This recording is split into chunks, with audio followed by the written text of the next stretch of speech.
రాష్ట్రంలో కాంగ్రెస్ ప్రభుత్వం ఏర్పడినప్పటి నుంచి రేవంత్ రెడ్డి గారు ముఖ్యమంత్రిగా బాధ్యతలు చేపట్టినప్పటి నుంచి కూడా గత బీఆర్ఎస్ ప్రభుత్వం యొక్క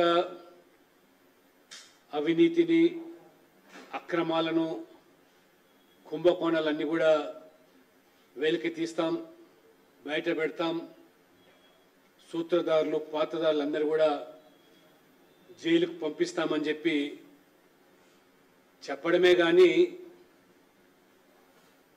పూర్తి స్థాయిలో ఈ ఒక్క అంశం మీద కూడా నిబద్ధతతో విచారణ జరిపించి ఇప్పటి వరకు కూడా బీఆర్ఎస్ ప్రభుత్వం యొక్క నాయకులను బాధ్యులుగా చేసి వారి మీద మరి దర్యాప్తు జరిపినటువంటి దాఖలు కూడా కనపడతలేము. మొదటి రోజు చూస్తూ ఉన్నాం, మేడిగడ్డ కాళేశ్వరం బ్యారేజ్ గురించి వేల కోట్ల అవినీతి అక్రమాలు కుంభకోణాలు ఆ మెక్కినదంతా కూడా కక్కిస్తామని ప్రజలకు పంచిపెడతామని చెప్పారు. చివరికి మరి రిటైర్డ్ జస్టిస్లతో దర్యాప్తు విచారణ చెప్పి దాన్ని అటకెక్కించేశారు. ఆ తర్వాత ధరణి మీద కూడా కొన్ని లక్షల మంది వాళ్ళ యొక్క భూములన్నీ కూడా ప్రభుత్వం అందులో అధికారులు బీఆర్ఎస్ నాయకులు అన్యాక్రాంతం చేశారని, పేదల భూములు లాక్కున్నారని చెప్పి ఒక ప్రత్యేకంగా ఒక కమిటీ వేసి విచారణ జరిపిస్తున్నామని చెప్పారు. లక్షల సంఖ్యలో దరఖాస్తు కూడా వచ్చాయి. ఆ రకంగా బీఆర్ఎస్ నాయకుల యొక్క భాగవతం బయట పెడుతున్నాం, భూముల కుంభకోణం అన్నారు. ఇంతవరకు కూడా ఒక్క దరఖాస్తు మీద కూడా పూర్తి స్థాయి చర్యలు తీసుకొని న్యాయం చేసిన దాఖలాలు లేవు. మియాపూర్ భూములు అన్నారు, రకరకాలైనటువంటి మరి ఆరోపణలు చేస్తూ ఎందుకు మరి అర్ధాంతరంగా దాని మీద మరి ఆపివేస్తున్నారో. డ్రగ్స్ మాఫియా అన్నారు, పతాక శీర్షికల్లో వార్తలు పత్రికల్లో. ఈ రకంగా కొత్తగా ఇప్పుడు తెర మీదకి ఫోన్ ట్యాపింగ్ వ్యవహారం. ఈ ఫోన్ ట్యాపింగ్ వ్యవహారంలో కూడా ప్రభుత్వము లక్షల సంఖ్యలో విపక్షాలై, వ్యాపారులై, లేదా సమాజంలో ప్రముఖులై, రియల్ ఎస్టేటు బాధ్యులై, వ్యాపారులు అందరూ కూడా ఫోన్ ట్యాపింగ్ జరిగింది అనేటువంటిది మరి ఆరోపణలు. ఒకవైపు పోలీసులేమో ప్రభుత్వం చెప్పితే చేశామని, కేటీఆర్ గారేమో వారు మాట్లాడుతూ జరిగితే జరిగి ఉండొచ్చు, ఒకరిద్దరి లంగాలే లుచ్చాలే జరిగిండొచ్చు అని వారు మాట్లాడుతారు. అంటే కేటీఆర్ గారు ఒప్పుకుంటా ఉన్నారు, అంటే ఫోన్ ట్యాపింగ్ జరిగి ఉండవచ్చు అని. అది ఒకరిదా ఇద్దరిదా వేలదా ఆ విషయం పక్కన పెడితే అదేదో పోలీసుల పని మాత్రమని వారు చెప్తున్నారు. పోలీసులేమో ప్రభుత్వం ఆదేశాల మేరకు జరిపామని. ఈ రకంగా బాహాటంగా ఈ రెండు పార్టీలు కూడా ఒకరి మీద ఒకరు బురద జల్లే విధంగా నాటకీయ ఫక్కీలో ప్రజలను అసలు సమస్యల మీద నుంచి ఈ 6 గ్యారెంటీలు బీఆర్ఎస్ కాంగ్రెస్ ప్రభుత్వం రేవంత్ రెడ్డి గారు 100 రోజుల్లో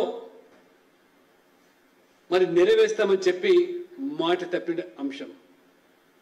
ఆ రకంగా పార్లమెంట్ ఎన్నికల ముందు ప్రజలను అసలు సమస్య నుంచి దృష్టి మళ్లించేదానికి బీఆర్ఎస్ ఏమో వాళ్ళ అవినీతిని, వారి కుటుంబ పాలనను, వాళ్ళ నియంతృత్వ పోకడలను వారు ప్రజలు మొన్ననే ఎన్నికల్లో వారికి ప్రజా తీర్పునిచ్చి శిక్ష విధించినప్పుడు కూడా ఆ అహంకారాన్ని వీడకుండా ఏ రకంగా మేకపోతు గాంభీర్యాన్ని ప్రదర్శిస్తూ ఇంకా ఆ ప్రజల మీద నెట్టే ప్రయత్నం, ఈ రకంగా రెండు పార్టీలు కలిసి అంటే బీజేపీ తెలంగాణ రాష్ట్రంలో, మోదీ హవా దేశవ్యాప్తంగా, తెలంగాణలో కూడా మారుమూల గ్రామంలో కూడా ప్రజలు పట్టం కట్టడానికి సిద్ధంగా ఉన్నారని తెలిసి ఈ రకంగా ఢిల్లీలో దోస్తీ, ఇవాళ గల్లీలో కుస్తీ ఈ బీఆర్ఎస్ కాంగ్రెస్ వ్యవహారంగా ఇవాళ స్పష్టంగా ప్రజలు ఇవాళ గమనిస్తూ ఉన్నారు. ఇవాళ ఒకసారి కనుక ఈ ఫోన్ ట్యాపింగ్ వ్యవహారం చూసినట్టయితే నియంతృత్వాన్ని నమ్ముకున్నవాడు తన నీడను కూడా నమ్మలేడట. నీడ వెంటాడుతుందని చెప్పి ఒక అభద్రతా భావంతో ఏ రకంగా వ్యవహరిస్తాడో మరి కేసీఆర్ పాలనలో కూడా తన పాలన మీద తనకు నమ్మకం లేకుండా ప్రజా జీవితంలో ముఖ్యమైనటువంటి అందరిపైన కూడా వారి కదలికలపైన, మరి ప్రధాన మీడియా బ్యూరో చీఫ్లపైన, ప్రతిపక్షాల నాయకులపైన, లేదా కొంతమంది బ్యూరోక్రాట్లు లేదా వ్యాపారులు, రకరకాలైనటువంటి ఆ వర్గాల మీద మరి గత బీఆర్ఎస్ ప్రభుత్వం చేసిన అనేక దుర్మార్గాలు, నేరాల్లో ఒకటి ఫోన్ ట్యాపింగ్ అని వాళ్ళ తేలుతా ఉన్నది. వాళ్ళు అప్పటి ముఖ్యమంత్రి కేసీఆర్ గారు ఫామ్ హౌస్ నుంచి కదలలేదు, వారు సచివాలయం వెళ్ళలేదు, ఫైళ్లు కదలలేదు.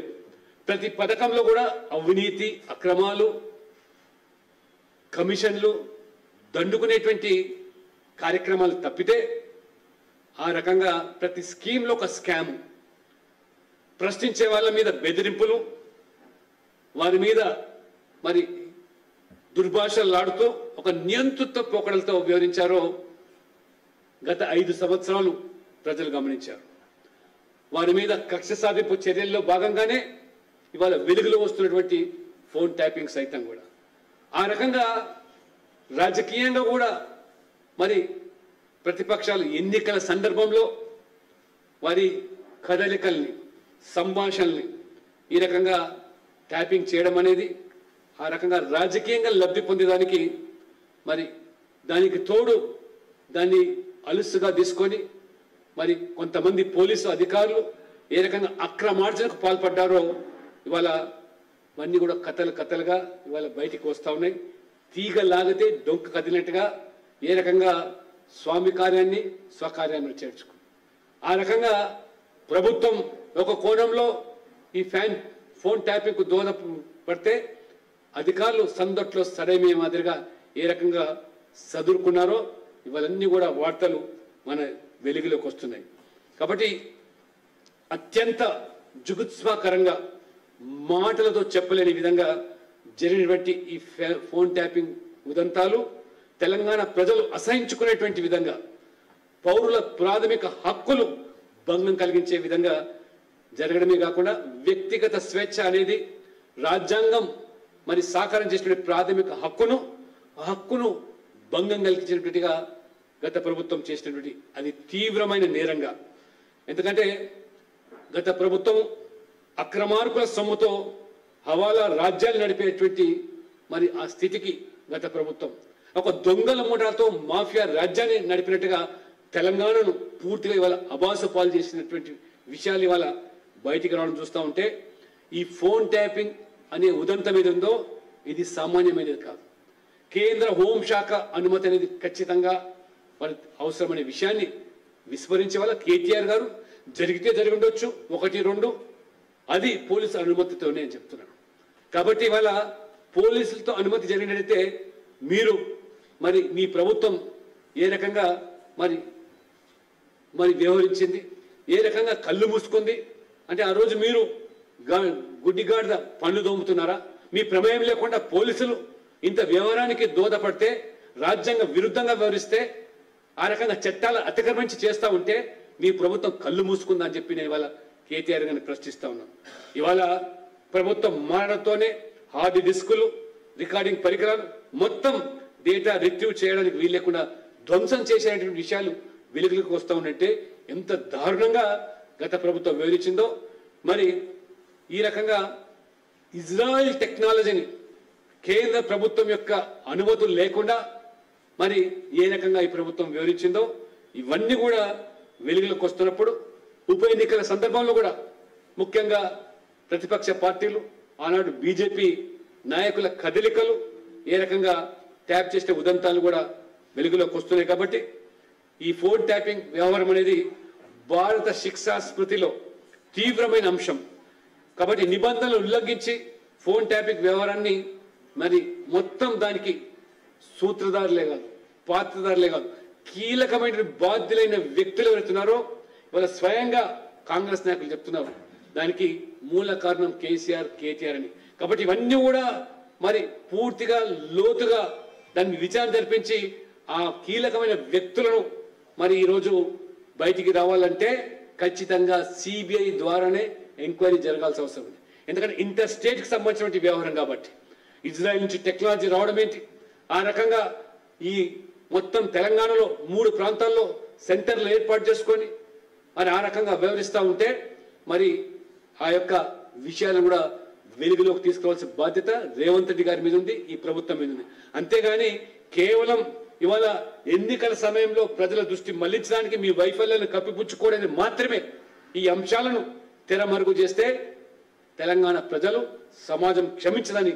ఎందుకంటే బాధితులు అనేక మంది ఇవాళ ఏదైతే వాళ్ళ ఆవేదన ఏ రకంగా ఇవాళ ప్రతిపక్షాలే కాదు వ్యాపారులను కూడా ఏ రకంగా బ్లాక్మెయిల్ చేసి సొమ్ము చేసుకున్నారో ఇవన్నీ కూడా ఉదంతాలు వస్తున్నాయి. కాబట్టి ఖచ్చితంగా మరి ఈరోజు రేవంత్ రెడ్డి గారు ఈ ఫోన్ ట్యాపింగ్ వ్యవహారాన్ని ఆషామాషిగా కాకుండా ఖచ్చితంగా రేవంత్ రెడ్డి గారి వ్యాఖ్యలు తాటాకు చప్పులు కాదని నిరూపించుకోవాలంటే మరి ఈయన లీక్ వీరుడు కాదు గ్రీక్ వీరుడు అని చెప్పి నిరూపించుకోవాలన్నా ఖచ్చితంగా సిబిఐ ఎంక్వైరీకి వెంటనే వారు ఆదేశించి పూర్తి స్థాయి దర్యాప్తు చేసి కేవలం మరి ఇవాళ దానికి పాత్రధారులు మాత్రమే కాదు సూత్రధారులు కూడా వెలికి తీయాల్సిన బాధ్యత ఉంది. కాబట్టి మరి ఇప్పటికైనా మరి మీరు ఈ యొక్క సిబిఐ ఎంక్వైరీకి వెంటనే ఆదేశం ఇవ్వాలని. ఎందుకంటే ఈ మధ్యలో మనం చూస్తున్నాం మద్యం కుంభకోణంలో ఒకవైపు కవిత గారి పాత్ర, ఇవాళ ఫోన్ ట్యాపింగ్ లో ఆ కుటుంబంలో ప్రముఖమైన వ్యక్తుల పాత్ర ఉందని, అదే రకంగా కాళేశ్వరం ప్రాజెక్ట్ లో ఆ కుటుంబానికి సంబంధించిన ఇరిగేషన్ మంత్రిగా ఉన్నటువంటి వారి పాత్ర ఏ రకంగా ఈ కుటుంబం మొత్తం కలిసి తెలంగాణ సంపదను దోచుకున్నారో ప్రజలు ఇవాళ మరి వారికి ఖచ్చితంగా శిక్ష పడాలని చెప్పి కోరుకుంటున్నారు. కాబట్టి ఏమాత్రం కూడా బీఆర్ఎస్ కాంగ్రెస్ వేరు కాదని లేదా మీకు వాళ్ళ మీద ఖచ్చితంగా చర్యలు తీసుకోవాలనే ఉద్దేశం కనుక ఉన్నట్టయితే రేవంత్ రెడ్డి గారు వెంటనే ఈ వ్యవహారం మీద సిబిఐ ఎంక్వైరీకి వారు ఆదేశం ఇవ్వాలని చెప్పి కూడా నేను ఈ సందర్భంగా కోరుతున్నాను. లేనట్లయితే ఇవాళ మనం ఇంతకుముందు చెప్పినట్టుగా కాళేశ్వరము లేదా ఇవాళ ధరణి డ్రగ్స్ రకరకాలైనటువంటి అంశాలు తెర మీదకి వచ్చినా అవి కాల గర్భంలో కలిసిపోతున్నాయి. కాబట్టి ఖచ్చితంగా నిగ్గు తేల్చాలని చెప్పి దానికి దోషులను కఠినంగా శిక్షించాలని చెప్పి కూడా భారతీయ జనతా పార్టీ మేము డిమాండ్ చేస్తా ఉన్నాం.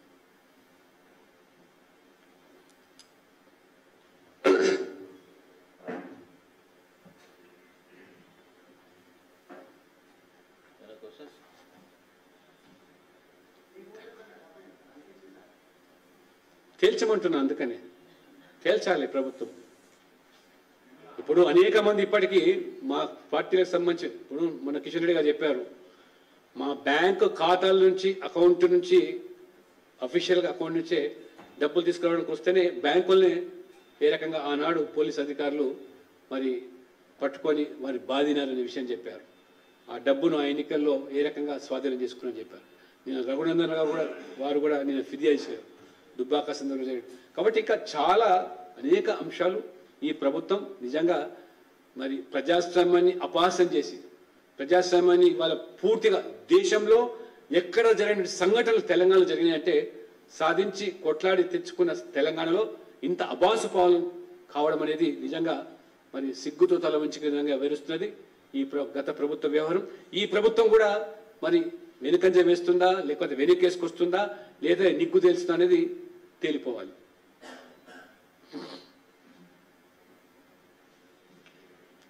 Okay friends, thank you. Like, share, subscribe.